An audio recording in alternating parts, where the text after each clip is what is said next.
Hello everyone. तो दोस्तों आज की इस वीडियो में हम बात करने वाले हैं अकाउंट क्लर्क कम टाइपिस्ट की पोस्ट के लिए। दोस्तों इस पोस्ट की अगर हम बात करें तो ये 12th लेवल की पोस्ट है। दोस्तों 12वीं लेवल की पोस्ट है। अगर आपने 12th अपना क्लियर किया है और अगर आप इंटरेस्ट रखते हैं टाइपिंग वाली पोस्ट के लिए दोस्तों, तो ये जो पोस्ट है दोस्तों ये आपके लिए बहुत ही अच्छी होने वाली है। ठीक है, इसके लिए दोस्तों सभी कैंडिडेट अप्लाई कर सकते हैं, चाहे मेल हो चाहे फीमेल्स हो। ऑल इंडिया लेवल से सभी कैंडिडेट अप्लाई कर सकते हैं और इसके लिए जो है हर साल दोस्तों नोटिफिकेशन रिलीज़ किया जाता है आरआरबी एनटीपीसी की ओर से। मतलब हर साल आपको ये जो पोस्टें हैं ये यहाँ पे देखने को मिल जाएंगी दोस्तों। अगर आप यहाँ पे 12th पास है या फिर इससे ज़्यादा की आपकी क्वालिफिकेशन है, आप ग्रेजुएट पास हैं दोस्तों, आपने पीजी किया हुआ है, कोई भी आपकी क्वालिफिकेशन है दोस्तों, अगर आप यहाँ पे 12th लेवल की पोस्ट के लिए इंटरेस्ट रखते हैं टाइपिंग वाली पोस्ट के लिए स्पेशली, तो दोस्तों यहाँ पे ये जो पोस्ट है अकाउंट क्लर्क कम टाइपिस्ट, इस पोस्ट के लिए आप अप्लाई कर सकते हैं। दोस्तों फीमेल्स की जो है ज़्यादातर कमेंट आते हैं फ़ीस को लेकर। तो अगर आप यहाँ पे फीमेल्स हैं, अगर आप यहाँ पे इंटरेस्ट रखते हैं टाइपिंग वाली पोस्ट के लिए या फिर अगर आपने टाइपिंग ना भी की है तो भी आप टाइपिंग वगैरह सीख सकते हैं। ठीक है, क्वालिफाइंग नेचर का यहाँ पे टाइपिंग स्किल टेस्ट आपका होता है। अभी मैं आगे चलकर आपको बताऊंगा कितनी क्या टाइपिंग आपको कंप्यूटर पे करनी होती है। ठीक है, तो यहाँ पे आप सीख सकते हैं, कोई प्रॉब्लम नहीं है इसमें। अकाउंट क्लर्क कम टाइपिस्ट की बात करें, अगर आप इस पोस्ट के लिए अप्लाई करते हैं, आप फीमेल्स हैं, तो आपको यहाँ पे फीस जो है ना वो ऑनलाइन मोड से 250 रुपये की आपको पे करनी होगी। और ये जो 250 रुपये ये आपको वापस मिल जाती है जैसे आप यहाँ पे कंप्यूटर बेस्ड टेस्ट देने के लिए जाते हैं। क्योंकि यहाँ पे क्या होता है, अकाउंट क्लर्क कम टाइपिस्ट के पोस्ट के लिए यहाँ पे सीबीटी होता है। सीबीटी फर्स्ट आपका लिया जाता है, सीबीटी सेकंड आपका लिया, यानी कंप्यूटर बेस्ड टेस्ट देने आपको जाना होता है। तो जैसे आप यहाँ पे कंप्यूटर बेस्ड टेस्ट देने जाओगे तो वैसे आपकी जो फीस वगैरह ये आपको वापस मिल जाएगी 250 रुपये की। जो भी फीमेल्स हैं उनको ये 250 रुपये वापस मिल जाएंगे। और ये जो 250 रुपये है ना, जैसे आप यहाँ पे फीस मतलब पे करोगे, शुरू में जब आप पे करोगे जिस भी अकाउंट से आप पे करोगे तो वहाँ पे आपको बताना होगा ऑनलाइन फॉर्म में कि आप इसी अकाउंट में मतलब वापस चाहते हो, जिस अकाउंट से आपने पैसे कटाए हैं उसी में अगर ये पैसा आप वापस चाहते हो या फिर अलग से कोई दूसरे अकाउंट में आप पैसे जो है ये वापस मंगाना चाहते हो, मतलब वापस किसी दूसरे अकाउंट में आप चाहते हो। तो अगर दूसरे में चाहते हो तो वहाँ पे आपको बेनिफिशियरी की क्या देनी होती है, आपको डिटेल वगैरह देनी होती है, मतलब अकाउंट होल्डर की नेम, उसका अकाउंट नंबर, उसका नाम वगैरह, ये सारी चीज़ें आपको वहाँ पे फिल करनी होती है ताकि जैसे आप कंप्यूटर बेस्ड टेस्ट देने जाओगे तो वो पैसा उस अकाउंट में आपको वापस मिल जाएगा। ठीक है, अब देखिए दोस्तों यहाँ पे इस पोस्ट की बात करें, अकाउंट क्लर्क कम टाइपिस्ट की पोस्ट की अगर हम बात करें तो यहाँ पे इनिशियल पे क्या रहती है, 19,900 आपको इनिशियल पे यहाँ पे होने वाली है। और इसके अलावा जो है यहाँ पे कई सारे अलाउंसेस वगैरह आपको मिलते हैं, मतलब यहाँ पे रेलवे के आप एम्प्लॉय होते हैं तो यहाँ पे क्या होता है, हर तरह का आपको यहाँ पर बेनिफिट आपको देखने को मिल जाता है। तो टोटल अगर यहाँ पे हम अप्रॉक्स देखें तो 35,000 रुपये से लेकर 40,000 तक आपकी जो सैलरी है वो यहाँ पे आपको देखने को मिल जाती है। ठीक है, तो एक अच्छी खासी सैलरी आपको यहाँ पे देखने को मिल जाती है दोस्तों अगर आप यहाँ पे सेलेक्ट होते हैं तो। ठीक है दोस्तों, बात करें यहाँ पे मेडिकल की, तो देखो यहाँ पे अकाउंट क्लर्क कम टाइपिस्ट की पोस्ट की बात करें, यहाँ पे मेडिकल भी आपका देखा जाता है। ये C2 का मेडिकल देखा जाता है। C2 का मेडिकल क्या होता है मैं अभी आगे चलकर आपको बताऊंगा इसके बारे में कि C2 के मेडिकल में क्या कुछ देखा जाता है। दोस्तों यहाँ पे अगर एज की बात करें तो देखो यहाँ पे 18 साल से 30 साल तक यहाँ पर आपकी एज देखी जाती है। मतलब 18 साल अगर आपने 18 साल आपकी मिनिमम एज है और 30 साल अगर आपकी मैक्सिमम एज है और आप अनरिजर्व कैटेगरी में आते हैं तो आप यहाँ पर इस पोस्ट के लिए अप्लाई कर सकते हैं। इसके अलावा यहाँ पे आप +3 यहाँ पे देख रहे होंगे। ये +3 क्या होता है दोस्तों, तो ये +3 क्या है कि यहाँ पे 2024 की मैं बात करूँ अगर तो यहाँ पे 3 साल का इन्होंने रिलैक्सेशन दिया है। मतलब 18 साल से अगर आप 36 साल तक आते हैं तो आप यहाँ पे जो है 18 साल से लेकर 36 साल तक अनरिजर्व कैटेगरी से आप बिलोंग करते हो, 18 साल आपकी मिनिमम एज है, 36 साल आपकी मैक्सिमम एज है, तो आप यहाँ पर अप्लाई कर सकते हैं। मतलब 3 साल आपको एक्स्ट्रा दिए गए हैं। क्यों, क्योंकि यहाँ पे आप जानते हैं दोस्तों कोविड-19 की वजह से जो है काफ़ी देर से यहाँ पे पोस्टें जो है वो नहीं निकाली गई थी उस पैंडेमिक की वजह से। तो यहाँ पे इसकी वजह से रेलवे ने 3 साल का यहाँ पे आपको रिलैक्सेशन दे दिया है कि भाई 18 साल से 36 साल तक अगर आपकी एज आती है, आप अनरिजर्व कैटेगरी से बिलोंग करते हैं, आप यहाँ पे अप्लाई कर सकते हैं इस पोस्ट के लिए। ठीक है, इसके अलावा बाकी अगर 2025 में अप्लाई करोगे या 2026 में आप अप्लाई करोगे तो आगे से जो यहाँ पे एज है वो आपकी 18 साल से 30 साल ही देखी जाएगी। आई होप दोस्तों यहाँ तक आपको सारी चीज़ें क्लियर हो रही होंगी। फिर भी अगर आपका कोई डाउट रहता है आप मुझे कमेंट के जरिए पूछ सकते हैं। ठीक है, कोई प्रॉब्लम नहीं है।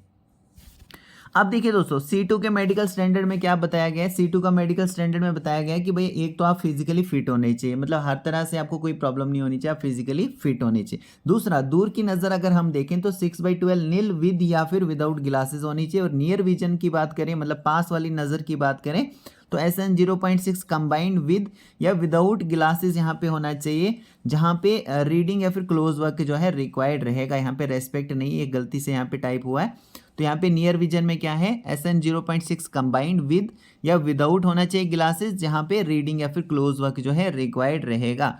इसका मैं हिंदी में भी आपको बताऊंगा क्या मतलब होता है। देखिए यहाँ पे लिखा हुआ, हिंदी में भी लिखा है कि भाई दूर की जो दृष्टि है ये 6/12 होना चाहिए चश्मे के साथ या बिना चश्मे के, और पास की जो दृष्टि है, जो नज़र है, वो SN 0.6 चश्मे के साथ या उसके बिना संयुक्त, जहाँ पढ़ने या फिर करीबी काम की आवश्यकता होती है। आई होप अभी दोस्तों आपको क्लियर हो रहा होगा यहाँ पे C2 के मेडिकल स्टैंडर्ड में क्या कुछ यहाँ पे आपसे देखा जाता है। ठीक है, नेक्स्ट अगर हम बात करें दोस्तों, जैसे मैंने आपको बताया था कि इस पोस्ट के लिए यहाँ पे जो है अकाउंट क्लर्क कम टाइपिस्ट की जो पोस्ट है दोस्तों, यहाँ पे जो है कंप्यूटर बेस्ड टेस्ट लिया जाता है। तो कंप्यूटर पे आपको टेस्ट जो देना होता है ना, ये CBT फर्स्ट आपका रहता है, यानी कंप्यूटर बेस्ड देने जाना है तो CBT फर्स्ट।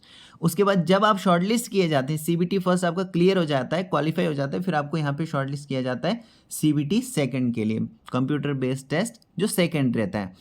और यहाँ पे जो क्वेश्चंस आपसे पूछे जाते हैं CBT फर्स्ट में, वो आप यहाँ पे देखिए, number of questions each of 1 mark, यानी हर एक क्वेश्चन जो भी यहाँ पे होगा वो 1 मार्क करेगा। एक क्वेश्चन 1 नंबर का यहाँ पे होने वाला है। और कहाँ से क्वेश्चंस होंगे, तो जनरल अवेयरनेस से होंगे 40 क्वेश्चन CBT फर्स्ट में, मैथ से 30 क्वेश्चन होंगे, 30 मार्क्स के रहेंगे, जनरल इंटेलिजेंस और रीजनिंग से 30 क्वेश्चन होंगे, 30 मार्क्स के रहेंगे। इस तरीके से CBT फर्स्ट में टोटल क्या पूछा जाएगा, 100 क्वेश्चन आपसे पूछे जाएंगे, ये 100 मार्क्स के यहाँ पे होने वाले हैं। ठीक है, यहाँ पे नेगेटिव मार्किंग देख सकते हो, नेगेटिव मार्किंग भी आपकी 1/3 के जो मार्क्स हैं वो आपके डिडक्ट किए जाएंगे, मतलब काटे जाएंगे 1/3 मार्क्स आपके, अगर आप किसी भी क्वेश्चन का गलत आंसर देते हैं तो। ठीक है दोस्तों, यहाँ पर ये जो नेगेटिव मार्किंग है ना, ये CBT फर्स्ट में भी रहती है, CBT सेकंड में भी रहती है। सिलेबस जो है CBT फर्स्ट में भी यही रहेगा और CBT सेकंड में भी आपका यही सिलेबस रहेगा। लेकिन दोस्तों जो नंबर ऑफ क्वेश्चंस हैं वो CBT 2 में, CBT in computer based test second जो रहेगा ना, यहाँ पे नंबर ऑफ क्वेश्चन आपसे ज़्यादा पूछे जाते हैं, मतलब 120 क्वेश्चन पूछे जाते हैं। सिलेबस सेम रहता है, यही आपको पढ़ना होता है, कोई भी ज़्यादा हाई लेवल का स्टैंडर्ड नहीं होगा। जो 12th आपकी क्वालिफिकेशन होगी, 12th लेवल की पोस्ट है दोस्तों, तो 12th लेवल तक ही जो आपका स्टैंडर्ड होगा, मतलब नॉर्मली उसी हिसाब से ही यहाँ पे क्वेश्चन आपसे पूछे जाते हैं। सिलेबस आप यहाँ पे देख रहे हैं कहाँ कहाँ से जो है क्वेश्चन आपसे पूछे जाएंगे। ठीक है, तो CBT सेकंड में क्या होगा, 120 क्वेश्चन पूछे जाएंगे, ये कितने मार्क्स के रहेंगे, 120 मार्क्स के रहेंगे। नेगेटिव मार्किंग कितनी रहेगी, 1/3 की यहाँ पे भी होने वाली है। ठीक है दोस्तों, अब दोस्तों जैसे मैंने आपको बताया कि इस पोस्ट के लिए टाइपिंग होने वाली है, मतलब आपसे टाइपिंग भी मतलब आपको आनी चाहिए। यहाँ पे आपका टाइपिंग स्किल टेस्ट होता है, तो टाइपिंग में आपको कितनी क्या स्पीड वगैरह देखी जाती है, तो ये आप यहाँ पे देख सकते हो दोस्तों। देखिए क्या लिखा गया है, कंप्यूटर बेस्ड स्किल टेस्ट यानी CBT आपका लिया जाएगा, sorry computer based typing skill test यानी CBTST। तो ओके, यानी कंप्यूटर के ऊपर आपको क्या होता है, टाइपिंग करना यहाँ पे होता है इस पोस्ट के लिए। ठीक है दोस्तों, तो जैसे आपको यहाँ पे बताया है कि भाई जो सेकंड यहाँ पे स्टेज CBT लिया जाए, कंप्यूटर बेस्ड टेस्ट जो सेकंड स्टेज लिया जाएगा ना, उसमें जो यहाँ पे क्वालिफाई करेंगे उनको यहाँ पे बुलाया जाएगा टाइपिंग स्किल टेस्ट के लिए। ओके, और यहाँ पे जो आपकी मतलब टाइपिंग स्किल टेस्ट जो आपका रहेगा ये क्वालिफाइंग नेचर का रहेगा, और जो भी मार्क्स वगैरह, जो भी नंबर आप यहाँ पे लोगे, वो यहाँ पे जो मेरिट होगा, मेरिट को तैयार करने के लिए आपके मार्क्स जो हैं वो मतलब ऐड नहीं किए जाएंगे। ठीक है, ओनली आपको यहाँ पे टाइपिंग करनी होती है, और ये क्वालिफाइंग नेचर की आपकी टाइपिंग होती है। और यहाँ पे आपको बुलाया जाएगा, किस तरीके से बुलाया जाएगा, तो देखिए यहाँ पे जो भी यहाँ पे नंबर ऑफ वैकेंसीज निकाली गई होंगी उसके 8 टाइम्स जो कैंडिडेट्स होंगे उनको यहाँ पे बुलाया जाएगा टाइपिंग देने के लिए। और टाइपिंग जो है दोस्तों आप हिंदी में भी दे सकते हैं और इंग्लिश में भी दे सकते हैं, मतलब आप सीख सकते हैं पहले से ही, क्योंकि हर साल यहाँ पे रेलवे की ओर से ये वैकेंसीज निकाली जाएगी, तो आप पहले से ही सीख सकते हैं। लेकिन चॉइस आपकी है कि भाई हाँ, आप हिंदी में अगर टाइपिंग सीखना चाहते हैं तो सीख सकते हैं। यहाँ पे टाइपिंग हिंदी में भी आप मतलब आप टाइप कर सकते हैं, और इंग्लिश में भी आप यहाँ पे टाइपिंग टेस्ट दे सकते हैं।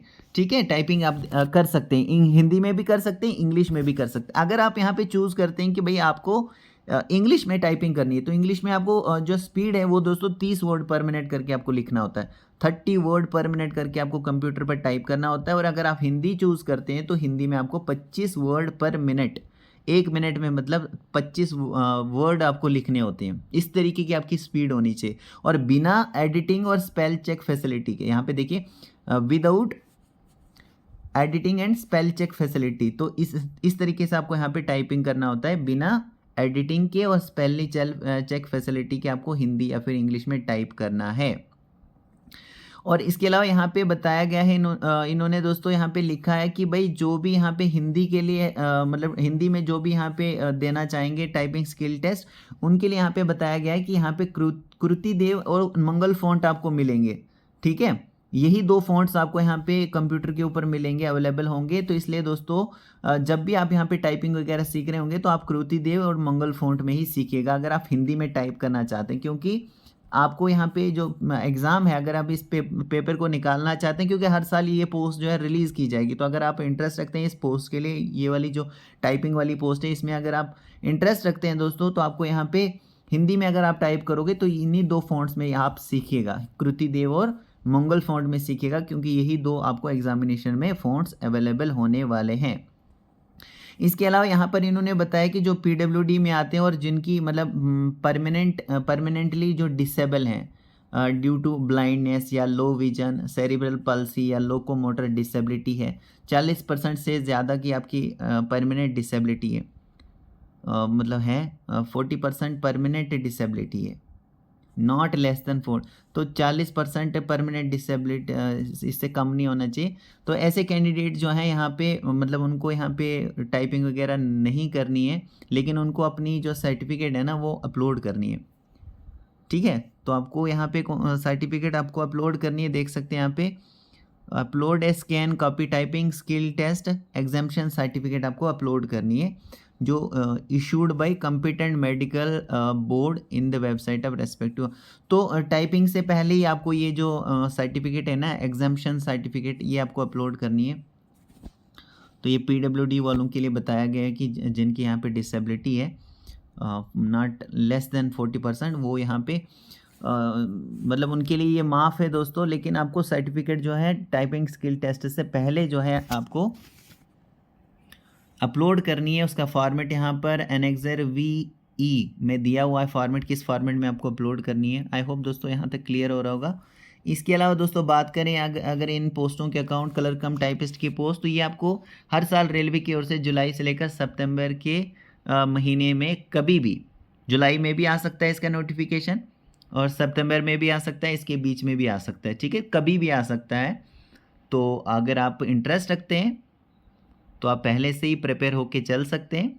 सिलेबस वगैरह क्या कुछ रहने वाला है मैंने आपको बता दिया, कहाँ कहाँ से क्वेश्चन पूछे जाएंगे। और अगर डिटेल में आप सब टॉपिक्स भी चाहते हैं कि भाई सिलेबस क्या रहने वाला है, तो आप मुझे कमेंट के ज़रिए बता सकते हैं। देखिए यहाँ पे लिखा है जुलाई टू सितंबर, हर साल यहाँ पे ये पोस्टें आपको देखने को मिल जाती हैं। ठीक है, अच्छी पोस्ट हैं दोस्तों, मेल और फीमेल दोनों के लिए ये पोस्टें रहती है। सभी अप्लाई कर सकते हैं, ऑल इंडिया लेवल से सभी कैंडिडेट अप्लाई कर सकते हैं। आरआरबी एनटीपीसी की ओर से इसका जो नोटिफिकेशन है वो रिलीज़ होता है। ठीक है, तो आई होप दोस्तों कि आपको सारी चीज़ें क्लियर हो चुकी होंगी। इसके अलावा भी अगर आपका कोई डाउट है तो आप मुझे कमेंट के ज़रिए बता सकते हैं, या फिर अगर आप किसी अदर पोस्ट के बारे में जानकारी चाहते हैं तो भी आप मुझे कमेंट के ज़रिए बता सकते हैं। So thank you very much.